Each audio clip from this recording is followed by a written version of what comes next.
Salam, hörmətli müəllimlər. Bugünkü verilişimiz informatika fənninə həsr olunur. Bugün biz Naidə İsayevanın təqdimatında Microsoft Excel, cədvəl prosessoru və verilənlər bazasının idarə edilməsi sistemləri Microsoft Access ilə bağlı test tapşırıqlarının izahı ilə tanış olacağıq. Salam Naidə xanım. Salam. Naidə xanım, bu mövzu hansı məzmun sahəsinə əhatə edir və bu məzmun sahəsinə dair olan test tapşırıqları hansı siniflərdən düşəcək? Deməli, bu test tapşırıqlar 3-cü məzmun sahəsini əhatə edir. Deməli, kompüter, informasiya, kommunikasiya texnologiyaları və sistemləri məzmun sahəsinə əhatə edir. 12 sual, həmin məzmun sahəsindən 12 sual düşəcək sertifikatlaşdırmada və test tapşırıqları 8-11-ci siniflərin dərsliklərini əhatə edir. İnformasiya üçün təşəkkür edirəm. Naidə xanım, buyurun test tapşırıqlarının izahına keçək. Deməli, birinci sual, elektron cədvəl üçün düzgün yazılmış düsturları müəyyən edin. Birinci, ikinci, üçüncü, dördüncü, beşinci variantlarda bizə verilir bax bu ifadələr. Biz onlardan düzgün yazılmışı seçməliyik. Bilirik ki, düsturlarda bizdə mütləq istinadlar ola bilər, hansı bir ədədlər ola bilər, əməllər ola bilər və funksiyalar. Gəlin, baxaq yazılışına. Birinci variantda verilmiş 2A vurulsun 8-ə. Burada istinad düzgün yazılmayıb. Yəni, onun ünvanı düzgün yazılmayıb. Deməli, bu doğru cavab ola bilməz. İkinciyə baxaq. B1 üstəgəl Y8 bölünsün 5-ə. Bu düzgün yazılmış ifadədir, yəni düstur düzgün yazılıb, deməli 2 doğrudur.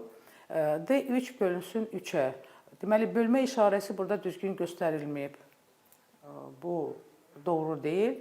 Dördüncüyə baxaq, 8B3 üstəgəl 9, burada da istinad doğru yazılmayıb. Ya da ola bilsin ki, burada vurma işarəsi buraxılıb, yəni 8 vurulsun B3 olmalı idi. Deməli, bu da doğru deyil və növbəti düstura baxaq. Burada yazılıb H7 üstəgəl SAM B8 C9. Bu doğru yazılışdır. Belə ola bilər. Yəni, burada həm istinad var, həm funksiya var burada və diapazon doğru göstərilib. Deməli, doğru cavab olacaq 2, 5, yəni D bəndi. Növbəti test tapşırığına baxaq. 6-cı sətrin bütün xanalarında olan ədədləri toplamaq üçün hansı düstur yazılmalıdır? Deməli, toplamaq üçün, aydındır ki, toplamaq üçün biz sum funksiyadan istifadə edirik. B, Y bəndi artıq ola bilməz. Və deyilir ki, 6-cı sətrin bütün xanaları toplamaq üçün. Və bunun qaydası var. Deməli, bu dəstəkdə verilib artıq. Yəni, necə yazılır? Əgər bütün sətrin xanalarını biz toplamaq istəyiriksə, onda biz yazılış olmalıdır bizdə sum, qoşa nöqtə, həmin ədəd göstərilməlidir. Deməli, əgər 6-cı sətirdirsə, 6, qoşa nöqtə 6. O deməkdir ki, orada olan bütün ədədlər toplanılır. Deməli, doğru cavab C bəndidir. Növbəti test tapşırığına baxaq. C2 xanasına yazılmış düsturu C3 xanasına köçdükdən sonra alınacaq düsturu müəyyən edin. Bizə fraqment verilib, hansısa bir cədvəlin fraqmenti verilir və biz görürük ki, C2 xanasında ədəddir, amma eyni zaman biz görürük ki, həmin sətirdə, düsturlar sətrində biz görürük ki, orada düstur da yazılıb. Həmin düsturu gəlin araşdıraq, təhlil edək. Deməli, həmin düsturda bizdə birinci istinad mütləq istinaddır. Mütləq istinad nə deməkdir? Mütləq istinad o deməkdir ki, o başqa yerə köçürüləndən sonra o dəyişilməz qalır. O ünvan dəyişilməz qalır. Deməli, A1 necə var, elə də qalacaq. Qalan istinadlar isə nisbi istinadlardır, yəni A2 və B2. Əgər C2 xanasından düstur C3 xanasına köçürülürsə, o deməkdir ki, yəni bizdə sütun qalır, eyni sütun qalır, yəni C sütunu qalır, bizdə sətir dəyişilir. Yəni, ikinci sətirdən biz üçüncü sətrə keçirdirik. Deməli, həmin bu nisbi ünvanlarda isə həmin qayda ilə biz ancaq sətrin nömrəsini dəyişəcəyik. Deməli, A2 olacaq bizdə A3, B2 olacaq bizdə B3. Deməli, doğru cavab olmalıdır A1, Yəni bu mütləq ünvan olmalıdır. Vurulsun A3-ə, üstəgəl B3. Deməli, doğru cavab C bəndindədir. Növbəti test tapşırığına baxaq. Elektron cədvəlin B5 xanasında olan C3 vurulsun 3-ə, üstəgəl D6, üstəgəl 5 düstur D7 xanasına köçürüldü. D7 xanasında alınmış düsturu müəyyən edin. Belə test tapşırıqlarda nəyə nəzər salmaq lazımdır? Əvvəla, həmişə buna fikir vermək lazımdır ki, hardan hara köçürülür düstur? Yəni, hansı sütundan hansı sütuna köçürülür? Hansı sətirdən, sətirlər necə dəyişilir? Sütunlar necə dəyişilir? Bax, buradan biz görə bilərik ki, B5 xanasından D7 xanasına köçürülür. Deməli, B sütunundan D sütununa köçürülüb. Deməli, 2 sütun sağa köçürülüb düstur və burada 5-dir, 5-ci sətirdir, burada 7-ci sətirdir. Deməli, 2 sətir aşağıdır, 2 sütun sağa və 2 sətir aşağı düstur köçürülür. Və buradan da biz görə bilərik, yəni 2 sətir sağa, 2 sütun sağa, 2 sətir aşağı köçürülür. Deməli, əgər bizdə, yeni gəlir baxaq düsturun özünə. C3, deməli, bu nisbi istinaddır.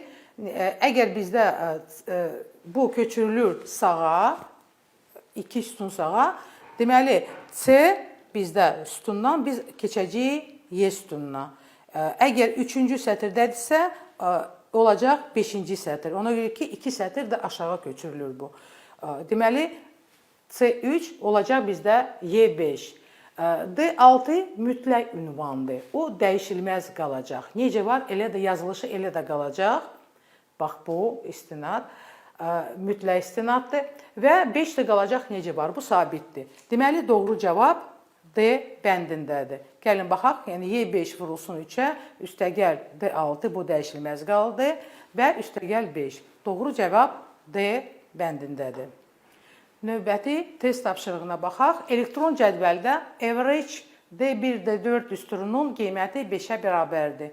Average D5, D6 düsturunun qiyməti isə 3-ə bərabərdir. Sum D1, D6 düsturunun qiymətini müəyyən edin. Deməli, bu bütün funksiyalar barədə bütün məlumat verilib dərslikdə. Bildiyiniz kimi 8-ci və 9-cu sinif dərsliyində bizdə Excel proqramına aid mövzular var və həm 8-də, həm 9-da bu funksiyalar haqqında məlumat verilib, cədvəldə verilib. Deməli, gəlin araşdıraq. Average funksiyası ortaq qiyməti hesablayır. Yəni, əgər diapazon, mötərizədə diapazon verilir, həmin bu xanalar diapazon üçün ortaq qiyməti hesablayır. Average funksiyası. Sum funksiyası isə ədədi qiymətin cəmini hesablayır. Yəni, əgər diapazon verilirsə bizə, o deməli, cəmi hesablayır. Yəni, həmin xanalarda onlar qiymətlərin cəmini hesablayır. Bizə deyilir ki, average D1, D4-ün qiyməti 5-ə bərabərdir. Əgər biz bunu bu açıq formada belə yazsaq, yəni bu həmin xanaların ola ədədləri biz toplasaq, 4-ə bölsək, bu ortaq qiymət olacaq. Bizə verilir ki, bu bərabərdir 5-ə. Deməli, biz buradan tapa bilərik ki, bunların cəmi, deməli, D1 üstəgəl, D2 üstəgəl, D3 üstəgəl, D4, o qiymətlərdir. Bu xanalarda olan qiymətlər olacaq bərabər 20-yə. Bu nədir? Bu isə bizdə sum funksiyasıdır. Biz bunu bu formada yaza bilərik. Yəni, D1 üstəgəl, D2 üstəgəl, D3 üstəgəl, D4, o deməkdir ki, sum D1, D4 diapazon. Qiyməti 20-yə bərabər olacaq. Bizə verilir ki, D5 üstəgəl D6 bölünsün 2-yə bərabərdir 3-ə. Yəni, bizə verilir average D5, D6. Yəni, onların ortaq qiyməti. Bu diapazonda isə bizdə 2 xana var. D5, D6. Deməli, onların qiyməti toplanır və 2-yə bölünür. Bunun da qiyməti 3-ə bərabərdir. Buradan da biz tapa bilərik ki, sum D5, D6 bərabərdir 6-yə. Deməli, tapdıq ki, bax, bunların cəmi birinin 20-dir, ikinci isə 2 xananın qiymətlərinin cəmi 6-ya bərabərdir. Və ümumiyyətlə toplamı götürsək, yəni D1, D6 diapazonlu isə qiymətlərin cəmi, yəni sum D1, D6 nəyə bərabər olacaq? Əlbəttə ki, bunların cəminə bərabər olacaq. 20 üstəgəl 6. Bu da olacaq 26. Bizdən elə bu tələb olunurdu.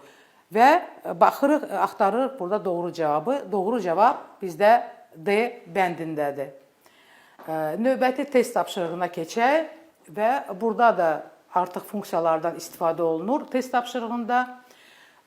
Excel proqramının cədvəlində C1 xanasına A3 üstəgəl SAM B2 B4 yəni diapazonda vurulsun 2-yə üstəgəl 1000 C3 C4 düsturu yazılmışdı. C1 xanasının qiymətini müəyyən edin.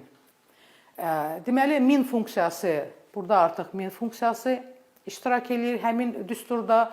1000 funksiyası nə edir? Ümumiyyətlə verilmiş diapazon üçün minimal qiyməti tapır, müəyyən edir. Gəlin baxaq. Deməli 1000 C3 C4. C3 xanasında bizdə 12-dir, C4 xanasında bizdə 4-dür. Onların minimal qiyməti aydındır ki 4 olacaq.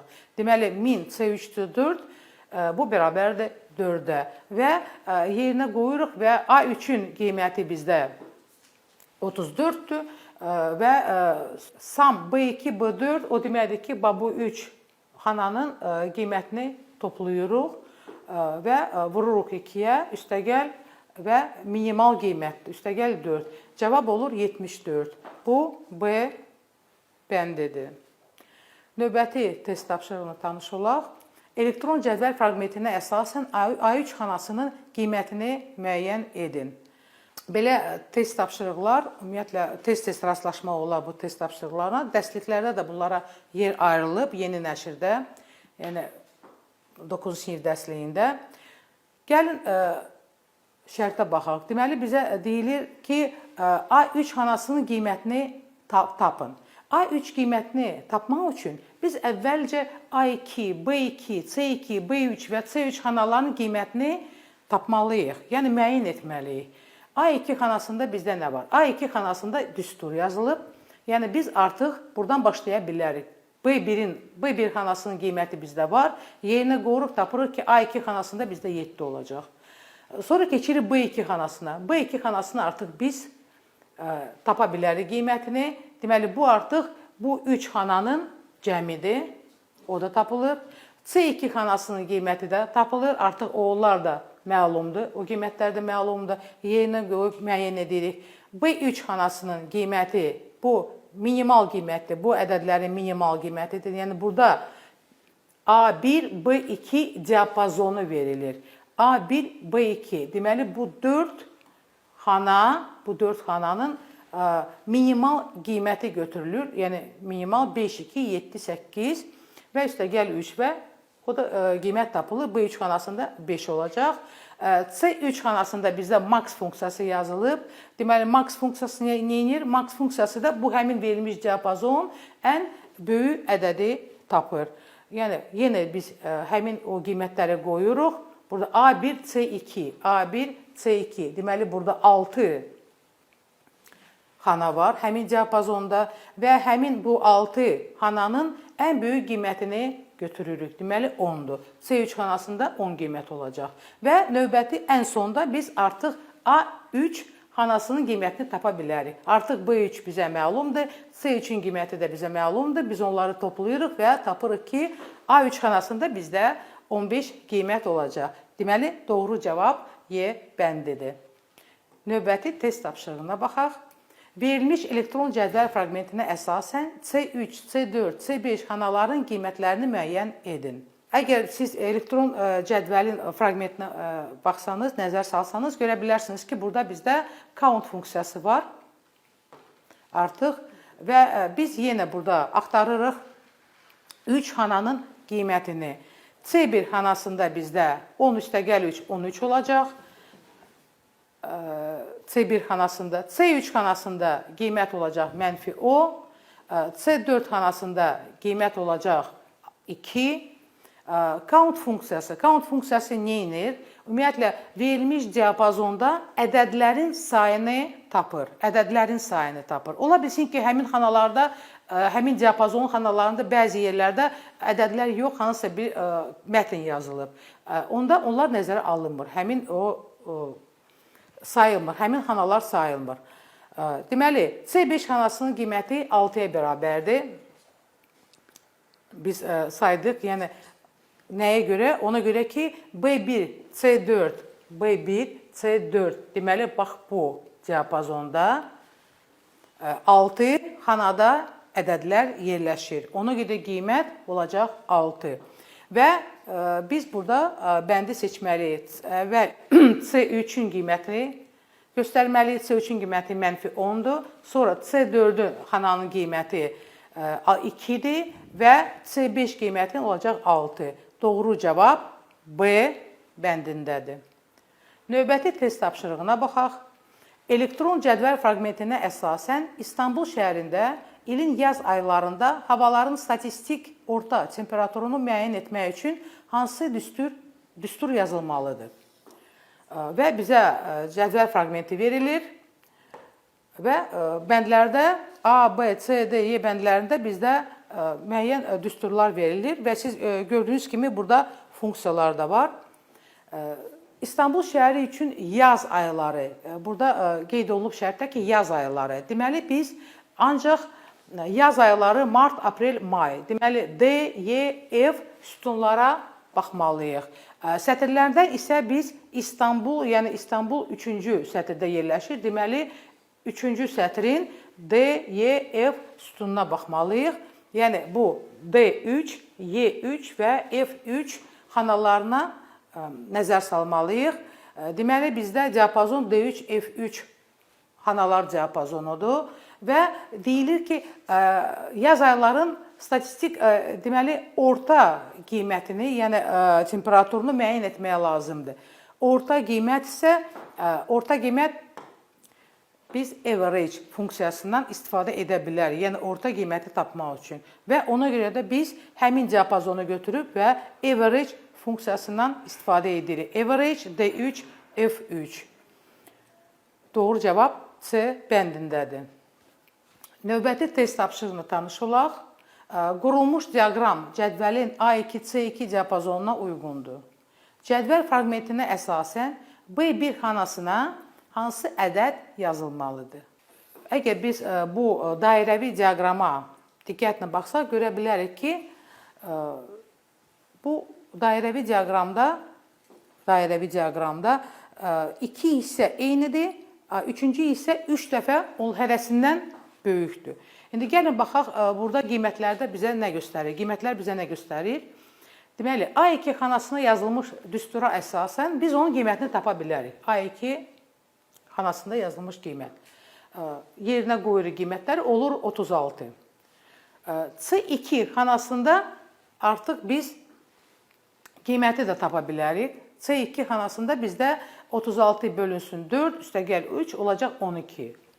Artıq biz, bax, bu 3 xana haradasa, nə formatdadsa burada ifadə olunur.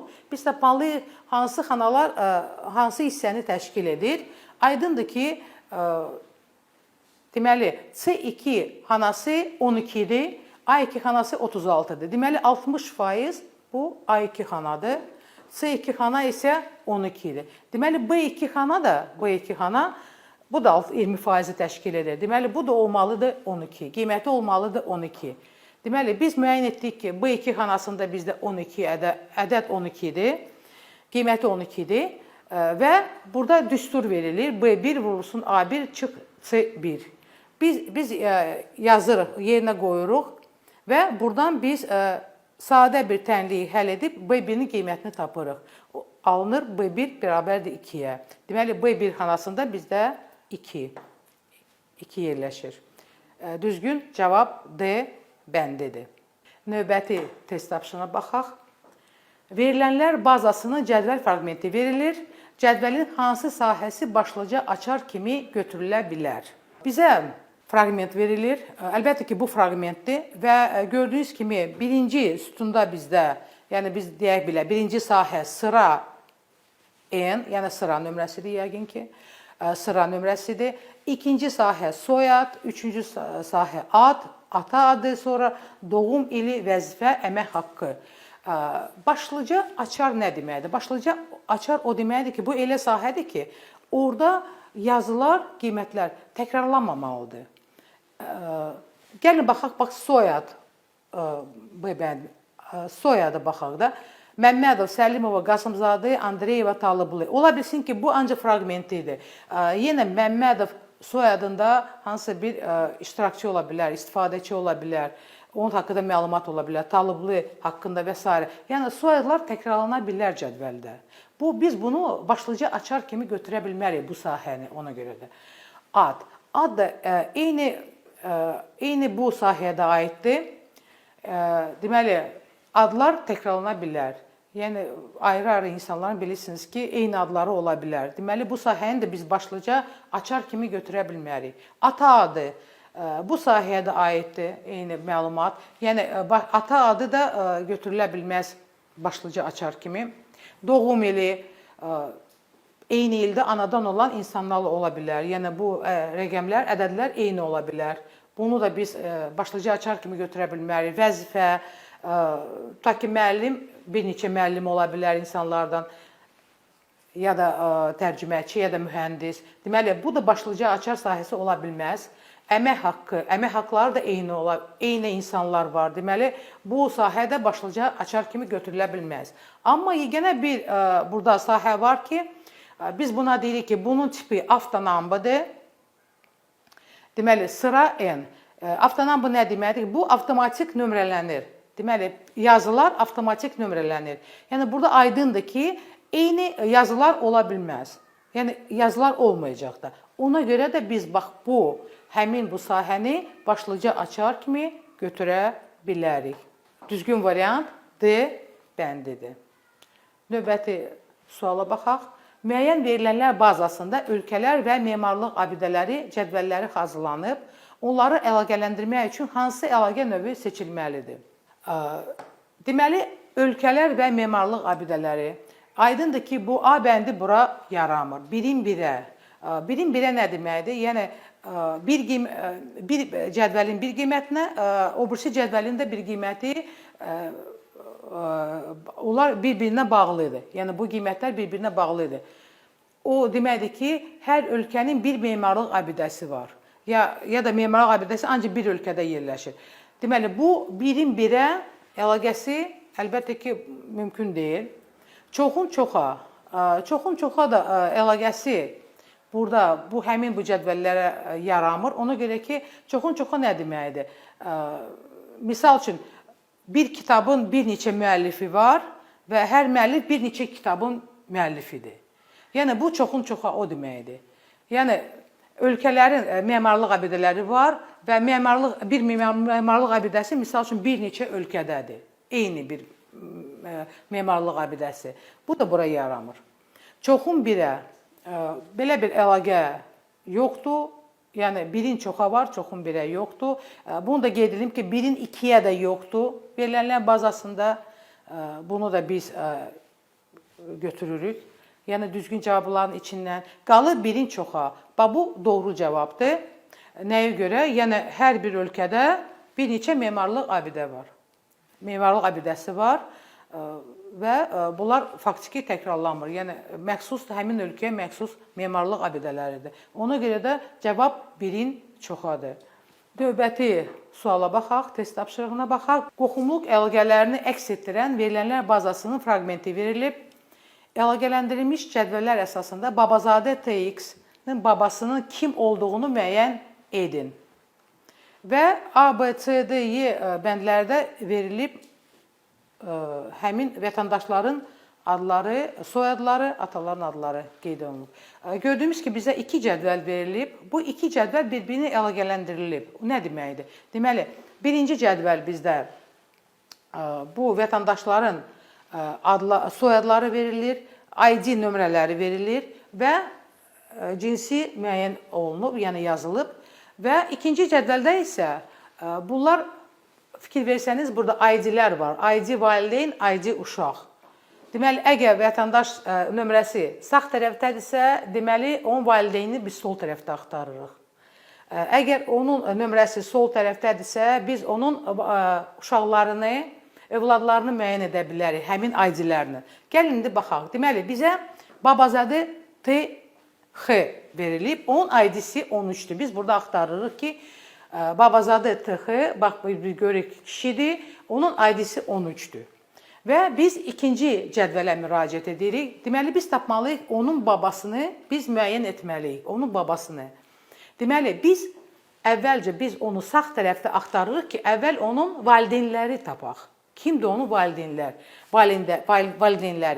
13, onun ID-si 13-dür. Deməli, gəlin baxaq. 13 bir yerdə, 13 ikinci yerdə. 71 nömrəli, bir də 10 nömrəli vətəndaşlar onun valideynidir. İndi gəlin baxaq. Deməli, 71 nömrəli Babazadə XL bu kişidir. Deməli, onun atasıdır.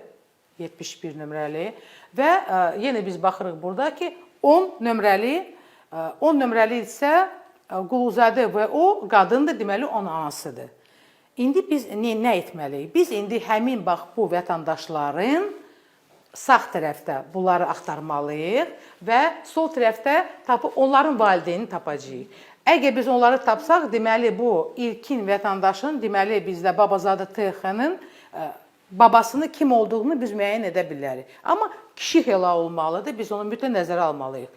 Gəlin baxaq. Deməli, Quluzadə və o. Gəlin baxaq, 10 nömrəli ID-si var.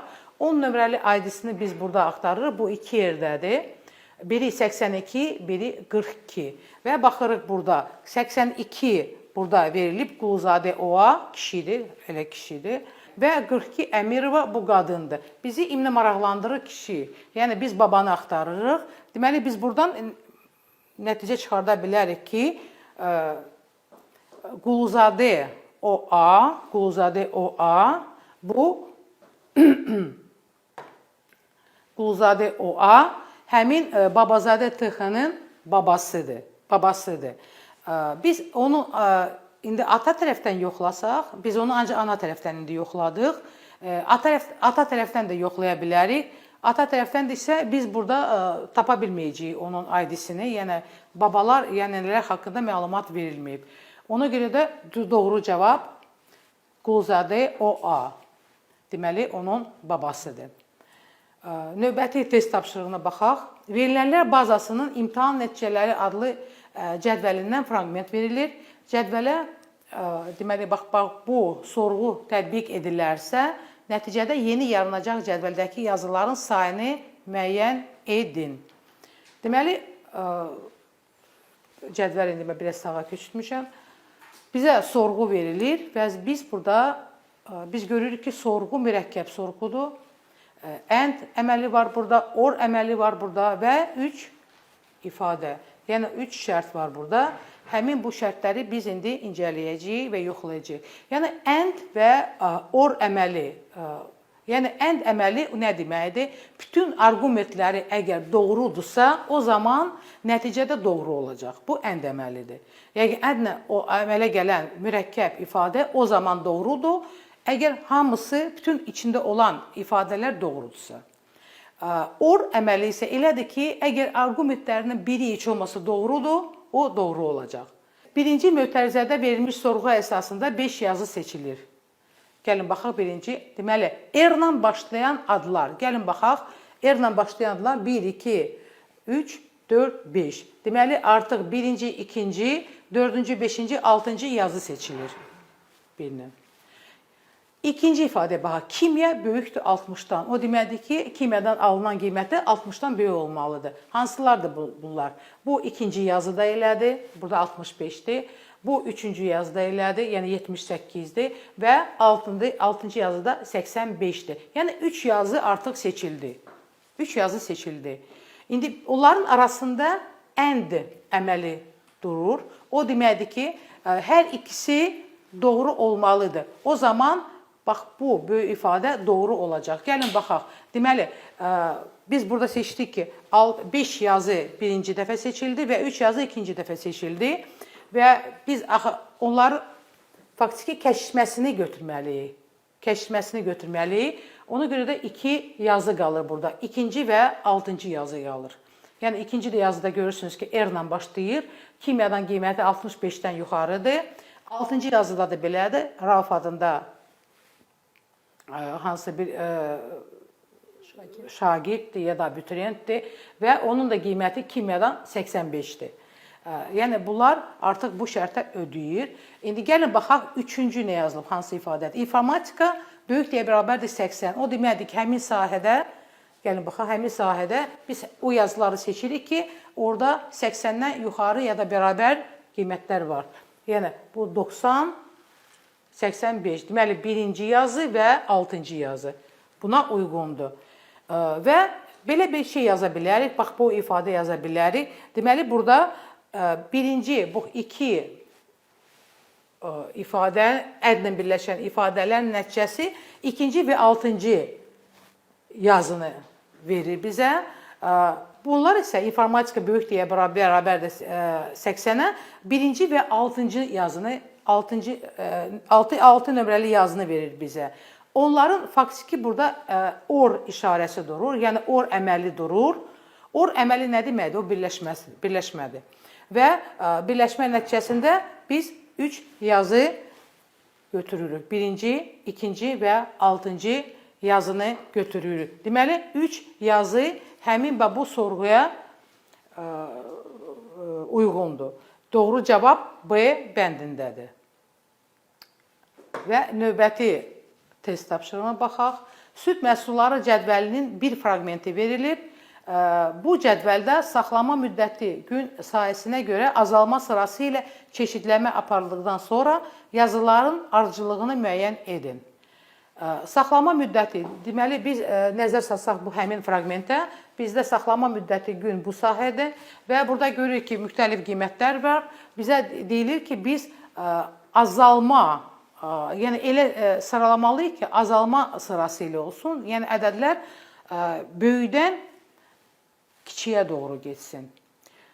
Fikir versəniz, burada 2 yazının 14 qiyməti var. Yəni kəsmiyin də saxlama müddəti 14-dür, qatığın da saxlama müddəti 14-dür. Amma biz sıralayanda biz birinci yazını, həmin qiymətlə, eyni qiymətlə ancaq birinci yazını götürürük. Deməli, bizdə sıralasaq olacaq ikinci yazı, sonra gələcək bizdə 4-cü yazı, ondan sonra 3 yazı bizdə 10 qiyməti var 3 yazının.